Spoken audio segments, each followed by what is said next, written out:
on YouTube quickly. I'll do that when I get to California, though. But I've got 3 weeks worth of tapes already put in, so probably not on MNN for 4 weeks. If you give me the tape, I'll post it on La Casa's website. Sure, I'll do that then. Great. Yeah, that's good. Okay, 10, 9, 8. Are you coming up on the wide? Yes, the wide. Okay? Okay. And let's go.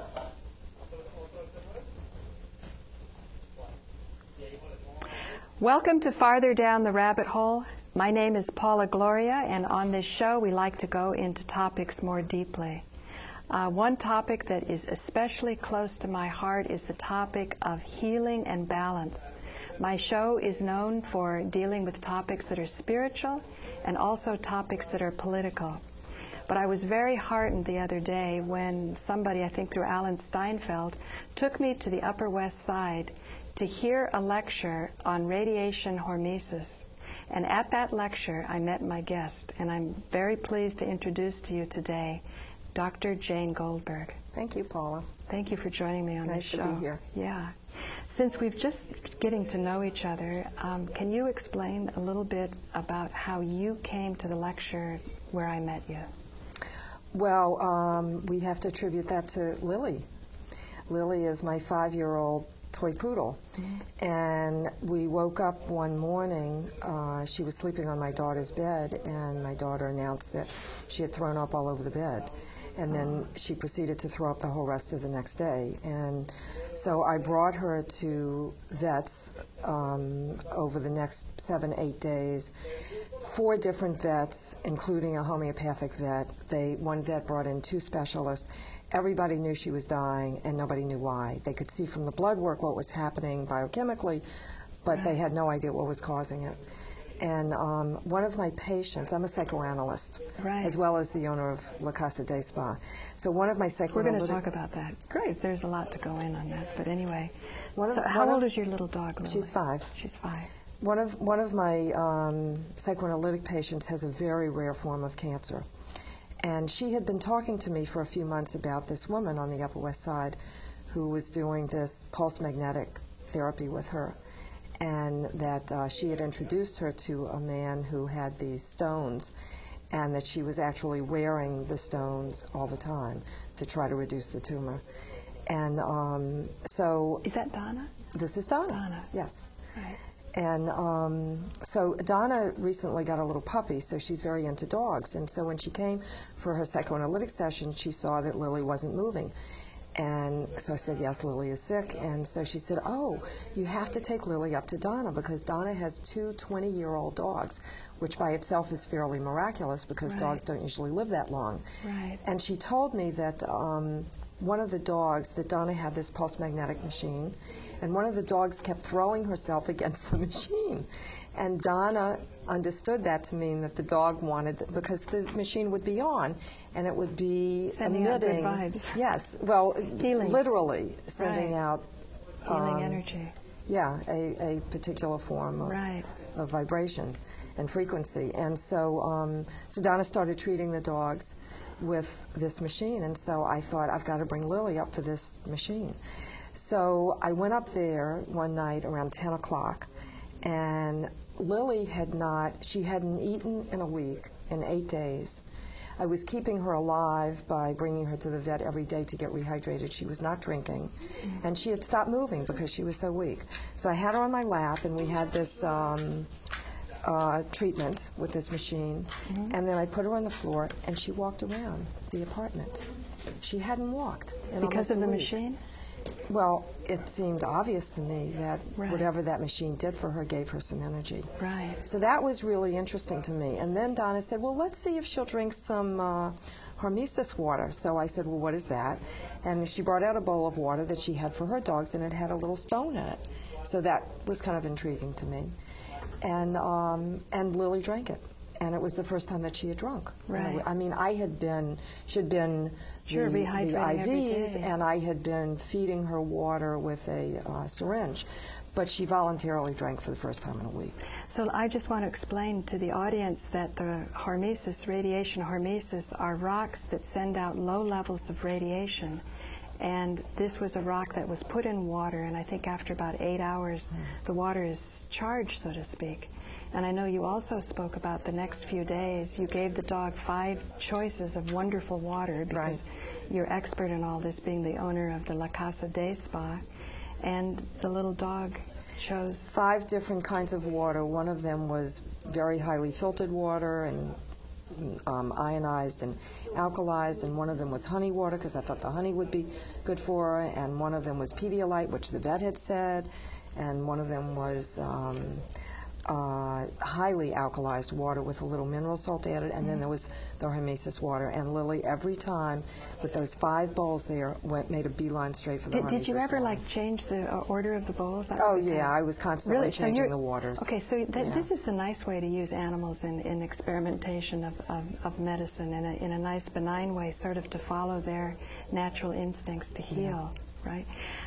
Well, that's a great eliminate story. the placebo effect. Right. Now, my experience on the Upper West Side was I took the, they call it mud pack, where he's taken the shavings as he's making these rocks, and he puts it all together in a little plastic bag, and it's really portable, comfortable, easy, and I just sort of slapped it on me and listening and using my camera, and then all of a sudden I'm feeling so relaxed. I went to sleep right in front of, I was that far away from him while he's talking. And I just conk out for 5 or 10 minutes in this great sleep. And later I go, wow, this is amazing. And I liked the guy, I liked his energy. Because he's a Native American, or he's an American medicine man, he's part Cherokee, but he was adopted as a medicine man. And I have to ask him, because someone said a medicine man has to stay on the reservation. But he's out and about all over the country. But he has this really can-do attitude. He wants to help as many people as he can. He's an airplane, helicopter mechanic, and it was just a nice mix with New York intellectuals in the Upper West Side, with a lot of experience. So I met him the next day at your day spa, and I thought, wow, you're just a couple blocks from where I live, and what a wonderful alliance we could make by putting this information out on the internet, getting feedback, starting to work with just making this better known. I started the day spa because I started at the age of my daughter, so it was 15 years ago. And I started it from having come from working with an organization that disseminated information about non-toxic biological treatments of cancer, the Foundation for Advancement of Cancer Therapies. So my whole training, and as a psychoanalyst also, I've specialized in working with cancer patients, and I've written a lot about it. My whole orientation in terms of my training of how I came to cancer alternatively has to do with detoxification. Of course the diet should be good, and of course we need nutrients. But what it seemed to me had been overlooked for so long was the aspect of the rampant toxicity that all of us are being exposed to and absorbing in our bodies. What are some of the therapies that Day Spa uses to get rid of toxicity? Well, in terms of the radiation hormesis and the mud that you're describing, one of the things that I was interested in was mud. And the really miraculous kind of divine aspect of mud is that it reads your body, and it knows what you need. So what's interesting to me about your story is that you fell asleep, because other people may need to be energized, and the radiation hormesis mud is going to do what it is that your body needs or wants. Right. Can you talk about being a psychotherapist? When a cancer patient comes to you, you help them in what way? What's your orientation? What's your background? Well, I don't call myself a psychotherapist. I call myself a psychoanalyst. And what that means, the reason why I make that differentiation, is because we believe in the unconscious. And psychoanalyst? Yes. So what are you analyzing? I'm analyzing consciousness, or I'm analyzing unconsciousness. The unconscious. So you're a Jungian? Would you say? No, I'd say I'm a Freudian. A Freudian. I follow a man named Hyman Spotnitz, which is not really that important because he's not that well known. He's not as well known as Jung or Freud. Yeah, but he inspired you. Yes, he did. And from the very beginning, did you want to work with cancer people or not? I started wanting to work with cancer patients because my mother got cancer. I see. And I wanted and needed to help her to live a longer life because I still needed her. Right. Now, that was 30 years ago, or was that your father? No, that was my mother. I'd have to think about when it was that she was first diagnosed.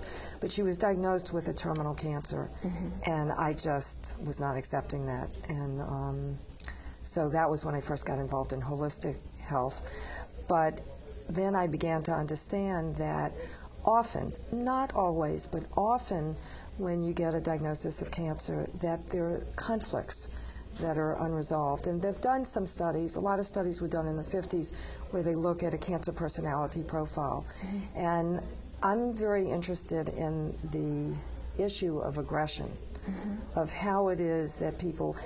One of the things that Freud said was that we have innate aggression, that it's just a drive in us, that you can't get rid of it no matter how much you want to. And to be civilized, you just have to have a certain amount of repression. Right? To be civilized, you have to have consciousness so that you can make conscious decisions and choices about how it is that you manifest it. Right. Not repression. When you have repression, that's when you get into trouble. That's when you get cancer. I see. So with the cancer personality profile... But the type A's, or those ones that are tending towards high blood pressure and heart attacks, are more aggressive about... They're more overtly aggressive. Their aggression is directed outwardly. With cancer patients, what we find is that their aggression circles back and is directed against the self. With aggression, if you're going to direct it back against yourself, you're going to direct it either against the body or the mind. If you direct it against the body, you come up with a psychosomatic disease. Many cancers have psychosomatic components. Right. Schizophrenia is when you direct the aggression against the mind. You destroy the mind in order to not be conscious of what it is that you're really experiencing. The profound level of aggression that you're feeling, that normally when you're born, you see a baby, you know, a newborn, and he screams. It's the first thing he does. The primal scream? It's not a scream of lamentation. It's a scream of wrath.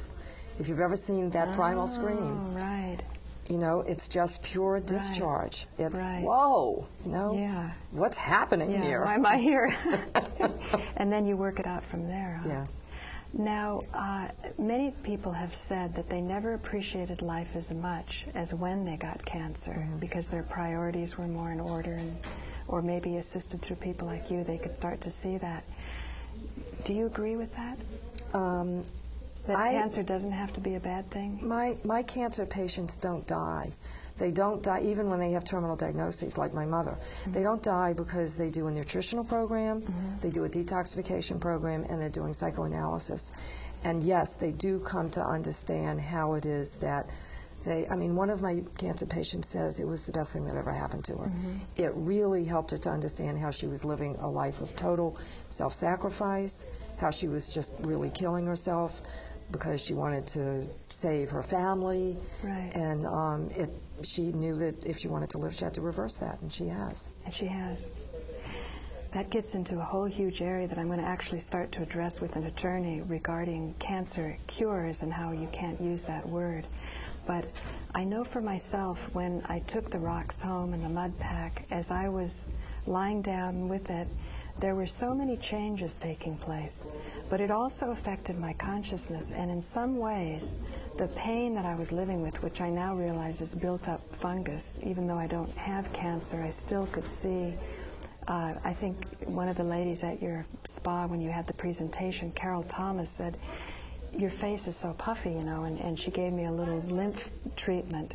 And she told me to back off, not to drink too much of the charged water, and don't use the pack as long, to give my lymph some time to drain. Or she said, you need to have lymph massages and things like that. And she said, I'm sorry, I'm in Arizona, but here you are in New York. And I said, gee, I've never even thought about this. So I've kind of handled it through pulling back. But even in going through that and feeling like she said Asperger's is a fungus. She thought Aspergillus. She thought my chest was tight, and sure enough, as I put the pack there, I could feel this loosening, even a kind of a cough, but it was sort of a healthy cough.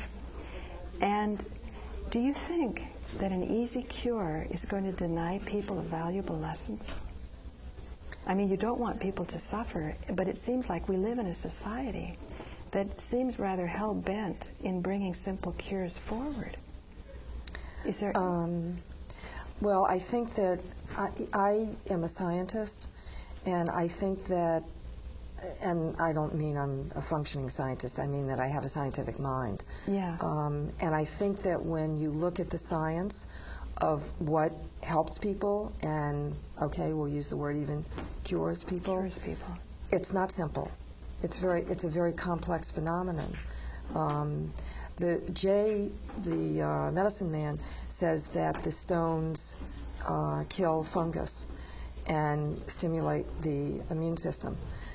I think it does much more than that, and I think that saying those two things, I think it does do those two things, but even if it does only those two things, those two biological phenomena are very complex. Right. Well, that gets into a whole other area. I think part of my hope to have an alliance with Rabbit Hole Central or the Concordia Foundation and La Casa de Spa is to have regular meetings so that we can investigate more and just share more, because to say it's just a fungus is not, like you say, it's not an easy thing. You have to say what is a fungus and so on. So this might be sort of... And I'd leave out the word just. Exactly. Because fungi kill. Exactly. And that's part of the natural life cycle, along with bacteria. That's how bodies, recycle. But Paula, let me intrude here and say that one of the reasons why I am attracted to this idea of the radiation hormesis is because I've done the research. There are over 3,000 medical studies and research studies that show that exposure to very low-level radiation has a beneficial and therapeutic effect on people. Right. So the science is there. In terms of your lymphatic system, I don't think that the stones clogged up your lymphatic system or exposure to the stones. I think you had a lymphatic system that was a little sluggish to begin with, and I think the stones may have aggravated that. Right. And since you asked me about La Casa, one of the things that we do at La Casa is we have an ozone generator, and we put people in, we do what we call a super-enriched oxygen bath. Ozone would be fabulous for you. So you sit in a steam cabinet, your head is out because you don't want to breathe the ozone, and we make you hot because we put some, we heat up the unit, and then we pump in ozone. And ozone, the beauty of ozone is that it's like mud. It's a genius. It knows what to kill and it knows what not to kill. It only kills pathogens, and it kills every pathogen known to mankind. It's a fungicide, and it's a bactericide, and it's a viruside, and it's a parasite. So would it be as the fungus is dying off because of the radiation, it wouldn't be sloughed into the lymph system, but the ozone would absorb it before it hit the lymph system, or it would make a sluggish lymph system work better? It doesn't make a sluggish lymph system work better. It kills things, and then your body has to carry it out. So one way that you carry it out is through sweat. Oh, okay. Sweating's so good. Last night we had our first meeting, this salon, as you call it, and we did something called the petty detox, which is that you detoxify. I wish you could have seen that, folks. The reason to detoxify through your feet is because your feet have the largest pores in your body, and they also happen to be very dense there. And what I've seen come out of people's feet is really not to be believed. Yeah. Black water. clobs of junk, mucus, and all kinds of... Now, would that otherwise have been dealt with by the lymph system? If they weren't in the foot bath? Well, I think most of us have sluggish lymphatic systems. Right. The issue with the lymphatic system is that, like the circulatory system that has the heart, which is a pump, the lymphatic system does not. And so the only way to get it moving is to exercise. To move everything. Yes, to move everything. So you were talking about those jumpers and things like that. Yeah. Well, that was the feeling I got, because in the case of people that do have serious cancer, if you were working with the radiation hormesis, there will be a lot of support that they need. Through that process, and I could just see your rooms really active once the word gets out. You're using the word support. I would use the word detox. Okay, detox. It goes without saying, so I don't say it, Yeah. that everybody should be... whatever that is for your body. Right. But it doesn't go without saying that you're toxic, and that you don't have cancer without being toxic. Right. You know, I also studied with a master who drank a pound of mercury. So there's a whole nother model that it's really about balance and how to deal with the environment in which you are. Not to say you rush off and, you know, imbibe things that are harmful or avoid opportunities when they come to be more pure and to give your body a break. But also not to think that all is doomed just because you did run into something like this. And the model that I have in mind in this case are the first responders during 9/11 who breathed very toxic fumes that we don't even know what they are because there's so much mystery on what really happened that day. But I always would hold in my mind this experience I had at an ashram in India that totally baffled me when I had it. You know, why would this master be doing this, drinking a pound of mercury? And then I found that there's a whole ancient body of knowledge that actually has to do with longevity, and it involves what would otherwise be known as poisons. So again, there's a huge science to it. And thus we have homeopathy, which is the deliberate ingestion of poison. Yeah, but homeopathy also deals with very small doses. Right. So people could say, well, you know, nothing was left, even though, you know, on a vibrational level, you're starting to deal with the more healing levels that are. It's wonderful talking to you about these things, by the way. But we have such sensitive instruments now that we can measure frequency. So you can document that there, even though you've, in creating the homeopathic remedies, you've taken it down so that there is not a single molecule of the original substance left in this water that's been processed. So only vibration is left. It's all vibration, and it's measurable. It's amazing. In India, their system is Ayurveda, and I was watching a movie, a documentary that was made, I think, called Ayurveda, The Five Elements.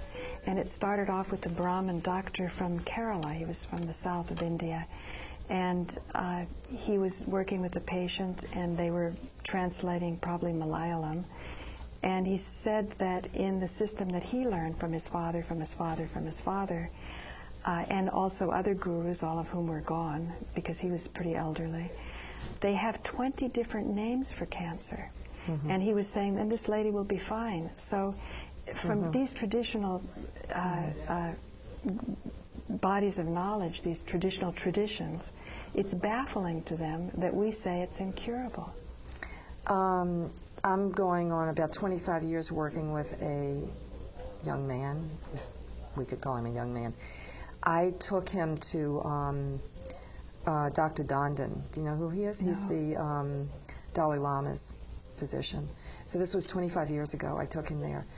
I thought, I think I have a pretty good sense of who's going to live and who's going to die. Right. I thought he was down for the count.